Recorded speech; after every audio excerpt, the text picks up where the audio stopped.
Hello বন্ধুরা, তোমাদেরকে স্বাগত। এগুলা কি বলো তো? বুঝতে পারছো এগুলা কি বটে? এগুলো বনের ফল, বন থেকে পেড়ে নিয়ে আসা হয়েছে। এগুলো হচ্ছে বনের ফল, এগুলো হচ্ছে কুঁচড়া। আমরা কুঁচড়া নামেই চিনে থাকি, তোমরা কে কী নামে চেনো আমি জানি না, কিন্তু এগুলোকে কোচড়া নামেই চিনি আমরা।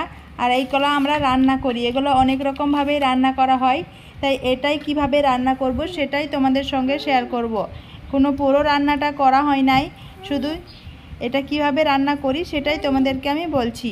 দেখো, এটা হচ্ছে কুঁচড়া, বন থেকে পেড়ে নিয়ে আসা হয়েছে।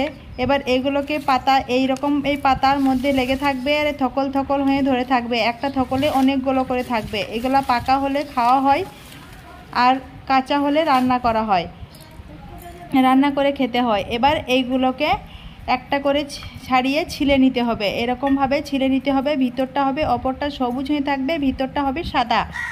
এগুলোকে ছিলে নিতে হবে ঠিক এরকমভাবে।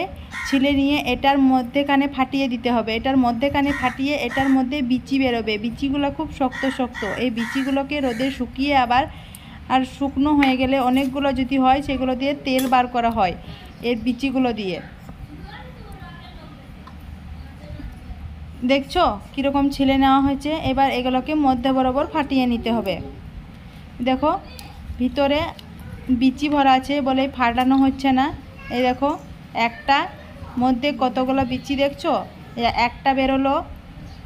তারপর আবারও দেখাচ্ছি, এই যে ফাটাতে হচ্ছে, একটার মধ্যে 4টে বিচি বেরোবে, যে কাঁঠালের কোয়ার মতো।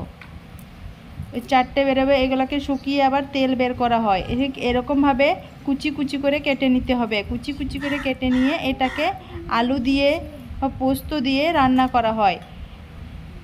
এগুলোকে ঠিক এরকমভাবে কেটে নিতে হবে আর পানির মধ্যে দিয়ে রাখতে হবে। খুব বড় বড় কাটতে হবে না, একটু কুচি কুচি করে নিলেও হবে। এটা শুধুইও রান্না করা যায় পোস্ত দিয়ে, আবার আলু দিয়েও পোস্ত দিয়ে রান্না করা যায়। দেখো একটার মধ্যে 4টে এরকমভাবে বিচি বেরোয়েছে ঠিক এইগুলোর মধ্যে থেকে। আর এগুলো আমরা তো কুঁচড়া নামে চিনি, তোমাদের কাদের অঞ্চলে কী নামে চিনো সেটা আমাদেরকে জানিও প্লিজ। আমি এই কুঁচড়া ছাড়া অন্য কোনো নামে এটাকে আমি চিনি না, বা এটার কোনো নামও আমি জানি না, কুঁচড়া বলেই চিনে থাকি।